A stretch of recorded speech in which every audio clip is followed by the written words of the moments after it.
So Arsenal's owners, the Cronkies, they own many sports franchises. They own the Denver Nuggets in the NBA, who just won the NBA championships, which is a huge thing. Last year, they won the Super Bowl for the LA Rams. They own some successful clubs. And you just wonder when it's going to be your time, because they own us as well. And it almost was. It's the season that should have been, the season that could have been. Should have is more the key word. There are multiple ways to judge this season. You could say Arsenal bottled the league. You could say top 4 is the target. You could say it's a young squad that's not quite ready yet and that Man City are much better, much more experienced. All of these things are true at the same time. It doesn't have to be one or the other thing. Yes, top 4 was the target. Yes. But we still bottled the league. Both things are true. It doesn't have to be one or the other. You can't base everything on your preseason expectations. Yes, I know. Pre-season, when people predicted our season, whether it's Arsenal fans or not, but most importantly, not most importantly, but more specifically non-Arsenal fans. You ask anyone who wasn't an Arsenal fan, they'd say, okay, top 4 or not top 4, or nowhere near the top 4. It's one of those things, right? Arsenal will be somewhere between either just making top 4 or down the table somewhere. No one said we'd win the league. No one said we'd even have a chance of winning the league. The only ones that thought that would be maybe delusional Arsenal fans. Because let's be honest, if you said that at the start of the season, you would be delusional. But we were top of the league for more than 90% of the season. And yes, we did bottle it. I will admit that. But people were expecting us to not be that high in the first place. But we played good football for most of the season. That's one of the best things. Like, we have a young squad and we played some great football. It was fantastic for most of the season. Unfortunately, in the last 2 months, we lost our heads. We just completely threw away everything, and we started making mistakes that we're not making previously. We lost our composure. Maybe losing Saliba might be a factor, but even without Saliba, it was just disgraceful the way we performed the last 2 months, and it cannot be accepted. Yes, we were punching above our weight. We were not supposed to be that high up. Having said that, the position we put ourselves in, the way we lost it is unacceptable, and we have to work on that. Hopefully we can come back next season stronger. We need big signings. We're linked with Rice, of course, and a few other players. We need more than just a couple. Hopefully we can address that. But in terms of the positives, a lot of great performances this season. Ramsdale, we had our ups and downs with many players. Ramsdale made a lot of mistakes, but also saved us a lot of points. He was fantastic in most of the games, and he was only second in the Premier League Golden Glove race. Zinchenko, very good on the ball, a key player to our squad. Not good defensively, to be honest. He did make some errors, especially towards the end of the season, but, you know, we really got a gem there. Saliba, he's been a revelation. He's been incredible, and hopefully he signs the contract because we really need him. And I think in the last 2 months when we lost him, you could see he was missing. We started leaking more goals. Gabriel had a poor first half of the season, made a lot of mistakes. That's why he didn't go to the World Cup. But from that point, he improved a lot in the second half of the season. Ben White, we bought him 50 million. Was he worth it? Not really. Centre back, he was okay. But at right back, we pushed him out there, and he has been incredible there. Both defensively and offensively, he's been fantastic. Our midfield too have been very good. They've been key, integral parts to holding the team together, because even though it's a larger young team, that two in midfield in front of the defence, they're more experienced. Not title experienced, but more experienced. And Xhaka, my word, remember that Crystal Palace game where he threw his shirt down? If you told us back then he'd have a revelation and be a great player for us at some point, a lot of us would be like, no, his career surely over at the end of the season. But look at him. This season he has been amazing. Who would have thought he'd have this sort of revelation? In fact, like, when he first came to Arsenal in his first season, he wasn't that bad, but he was never played in the right position. I feel like Arteta's put him in the right position this year, and he's flourished. And if he leaves, that's fine. At least he's leaving on good terms. Odegaard, most of the season, incredible. Did have some bad games towards the end, but most of the season, incredible. Saka, it's between him and Odegaard, our best player. I would give it to Odegaard, to be honest, but Saka was incredible. And apart from a couple, he had a few bad games, he did, especially towards the end against West Ham, Liverpool. Those 2 games went 2-0 up and lost those leads. He was not good enough in both games, and some of the games as well. But most of the season he was great. Martinelli, he was fantastic. I think in the run-in, in terms of our forwards, he was the best. Like in terms of the last 2 months, he was our most effective. Trossard, most games he played, he came in. Wasn't excited by his signing, but he came in every game. He looked good, apart from the Brighton game. Every game he looked good. He was a good squad player. Reece Nelson deserved more minutes. Every time he came on, he did something effective. Every time, every single time. And the most significant part, the Bournemouth game. 2-0 down, 3-2, last minute winner, Reece Nelson. How he didn't play more after that, I don't know, because he deserved to play more. And then Jesus, who was out for like half the season. He's not a world-class striker, but he's good enough to contribute, and he was a miss. Although Nketiah came in for a couple months, he was good, but he lost form after that. So yeah, look, that's not even every player. Fabio Vieira had some good games, but overall, it wasn't a good season for him. I could keep going and going. A lot of our players had ups and downs constantly, but unfortunately, most of the downs came in the last 2 months. Liverpool away, we went 2-0 up. At that point, you think, wow, this is amazing. We draw 2-2, and then we could have lost as well. Ramsdale saved us. That was a turning point. That game happened. Then the West Ham game, exact same thing. Liverpool away is tough. You can excuse that sometimes, but against West Ham, a struggling West Ham who were barely winning, to drop that 2-goal lead was disgraceful, and that penalty miss was a key moment as well. Southampton happened, Ramsdale made a stupid mistake, we gave that game away completely, spent the whole game chasing him and couldn't even get a win in that game. Got smashed by City twice, so we lost the title in 2 ways. We lost the title because we couldn't beat Everton away. We played poorly. We couldn't beat Southampton home and away. Like 2 draws, not good enough against a team that loses almost every week. West Ham away, not acceptable. Liverpool away, yes, Liverpool are tough, but Liverpool away is not acceptable to lose that game. Brentford at home. Yes, there was a VAR stuff, but aside from that, we should have won that game. We did not perform well, right? I'm sure there's more examples that I can't quite think of. There were multiple games where we were not good enough, and we lost. And all those games I mentioned, they were winnable games. It's not like they were tough games at the time. Yes, quite a few of those teams played well, but all of those games we could have won if we just performed that little bit better and made a little bit less mistakes, and that hurts. It hurts because it feels like we've lost the league because we lost the easy games. And yes, I know there's not really easy games in the Premier League, but you know what I mean. Easy games compared to other fixtures. We lost winnable games. We lost games that most teams win. That's where we lost it. But we also lost it by losing to Man City twice. They were the ones we were competing with. We couldn't beat them over 2 games. So you could argue that based off that, we didn't even deserve it anyway because we couldn't even beat City once. Ended up 5 points behind. The Brighton loss end of the season was really awful. I don't know where the Newcastle performance came from. Newcastle away was amazing. Best win of the season. Somehow that came in the middle of a really bad form. I don't know how that happened. Chelsea win was easy. They've had an awful season, so that's to be expected. Forest away, again, I feel like by the Brighton and Forest games, all the hope had gone. The Brighton game surprised me quite a lot. I was there because we beat Newcastle the game before, so I thought, hey, we might do well against Brighton. No, the players just gave up. They didn't turn up against Brighton. They didn't turn up. Liverpool, West Ham, Southampton, we made stupid errors, right? We choked. Brighton, we just gave up. We just completely gave up, and it was just all over just like that. So it's very painful. It's very painful. We did bottle the league, and I mentioned how we just did it. The Liverpool games where it started, everything after that, apart from Newcastle and Chelsea, everything was just disastrous. And obviously the Wolves game was just too late anyway, but it's a season that I hope we can learn from. It's a season where we've realised, well, I hope Arteta's realised that we need more. Arteta he's managed the team really well most of the season. Like, he was a big reason why we were top of the league for so long.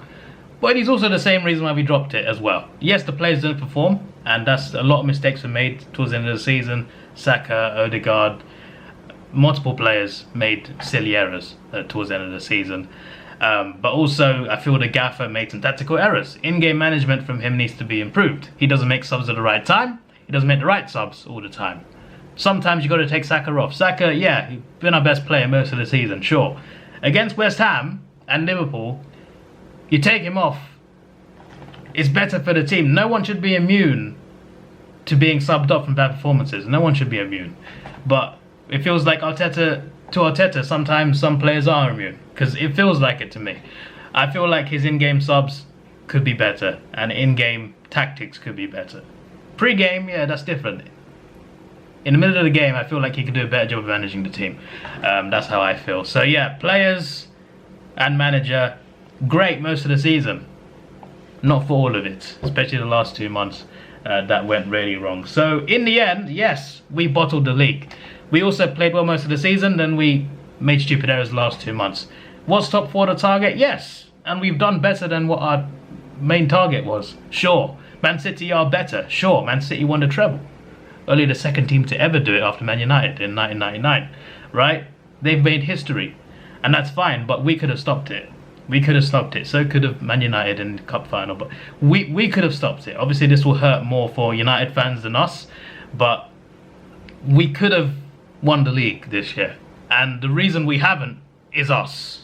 That's the reason we haven't. We were given an opportunity, a golden opportunity to win the league. An even better opportunity than the Leicester year, in my opinion. Right? I don't mean like, I mean for Leicester it was a golden opportunity, but I mean like, we had a better chance this year than that Leicester year, is what I'm saying. Because we bottled that one as well, that's why the comparison. We could have won the league this year. We were given the opportunity on a silver platter, and we choked. We choked. And the thing is, I saw it coming, because I've seen it happen to us in the past. I'm not going to even mention the context, but 07, 08, 10, 11, 13, 14, 15, 16. That's already 4 examples off the top of my head. But seasons where we could have won a league, but we didn't. We bottled it. Bottled it early in February, March, for example. We lasted longer in this season. The thing is, right, I always maintain, like, because we have a history of not being able to do it for the whole season, not just title, but top 4. So I had a bad feeling. I never actually thought we'd win the league, and it still hurts.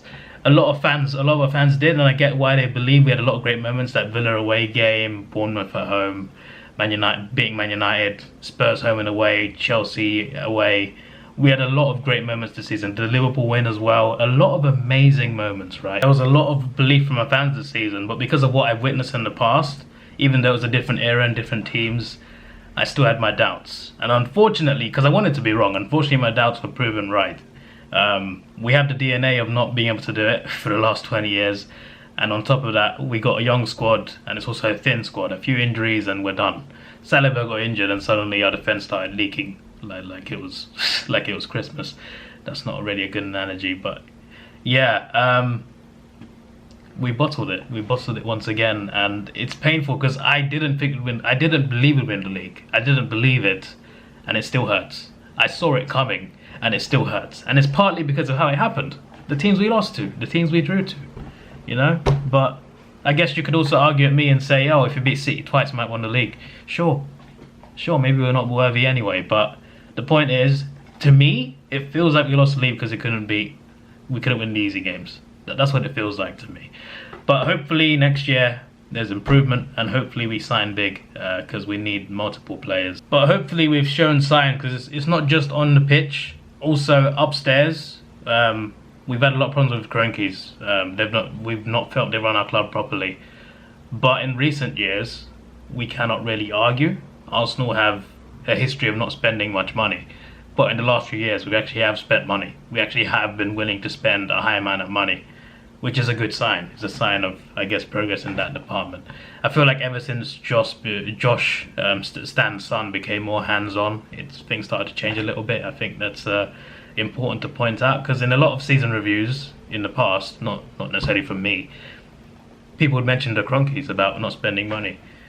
We don't have that excuse anymore. So yeah, look, hopefully the fortune they've had in America with the NBA and the NFL, hopefully that can trickle over here, and it could have. We just didn't have, you know, I've mentioned it so many times, we bottled it. I don't need to mention it again. It's hard for me to rate this season, because I want to do it like a rating thing, but I don't know what to say. Out of 10, based on expectations before the season, I guess an 8. But based on being top most of the season, I'd give a 6. So we'll average it to 7. Also, I forgot to mention other competitions. Now, I'm all about winning trophies, even not even necessarily the biggest ones. I want the Champions League one day. Hopefully we'd win it, because we never have. Got to one final, lost it. It's funny, we got to a Champions League final, a Europa League final, but it was UEFA Cup back then in 2000, and the Super Cup final, because we won the Cup Winners' Cup, so that used to be the second competition ahead of UEFA Cup. So we got to all three of those finals and lost all of them. Our only European trophy is the Cup Winners' Cup, and also the Intercity Fairs Cup, which was a trophy before the UEFA Cup, but it doesn't count towards UEFA's achievements, but it counts towards FIFA. It's very confusing. But we haven't got European pedigree, and hopefully we can use this way back in the Champions League to install some pedigree, because we are the third most successful club in England, right? 13 league titles, 14 FA Cups. It means something, but there's no real European pedigree there. It isn't there, and hopefully we can rectify that. So obviously I want to win that one day. I want Arsenal to win the Premier League again, but also other competitions. We need to take those seriously as well. And in the FA Cup, sure, we had Man City. In the League Cup, we didn't really take it seriously. We lost to Brighton at home. Yes, Brighton are a very good team, but still not a good way to get knocked out. Europa League was the worst one. Sporting Lisbon, they're a decent team, but we could have beaten them. The issue there is not only that we got knocked out of there, we focused on the league and we didn't win it, so that's one issue. So we could have focused on both. At least we could have had Europa League to fall back on, potentially. We could have lost that as well, because we would have got Juventus next round, so that could have gone wrong anyway. But still, we played our best players in both of those games. It went to extra time and penalties. We wasted our best players' energies on that game just to get eliminated. Like, that's the worst thing. Like, you take it seriously and win, or we could have, if we're going to lose anyway, you could have played your reserves and lost. But instead we played our best players, wasted their energy, and we lost anyway. That doesn't sit right with me. And also, what doesn't sit right is not, progressing that far. Yes, we got quite a thin squad. We don't want to risk injuries, but look what happened anyway. Ultimately, you got to compete for other trophies. Ultimately, that's what you got to do. So that's got to. Hopefully, we can signing players is about trying to win the league again. Hopefully, this is not a one-off this season. But on top of that, it needs to be about building a bigger squad so we can compete for more than just the league, because that's what big clubs and serious clubs should do. Man City do it, but they got the money to do it. That's a bit different. But you got to take every competition seriously. That's what the mindset should be, in my opinion. Sometimes, yeah, thin squad. Jurgen Klopp's Liverpool didn't take everything seriously. I get that, but you got to take things more seriously in other departments, so that at least you can get some sort of success somewhere if you can't get it in the biggest pot. If you know what I mean. So yeah, let me know how you'd rate Arsenal seasons down below, or how you'd rate your own team season if you don't support Arsenal. Let me know down below. This was a depressing video to make. I made this video a week ago, didn't like it, remade it again. So hopefully this is better. I renewed my membership, and I look forward to going to games next season, hopefully, if I can get tickets. Because there's ticket counting, they've released a new ballot system. So I had to put my name in a ballot, apparently, to go to games. That's going to be interesting. This is your boy Davidoff. Please like, share, subscribe. Thanks for watching. Have a good day, and see ya.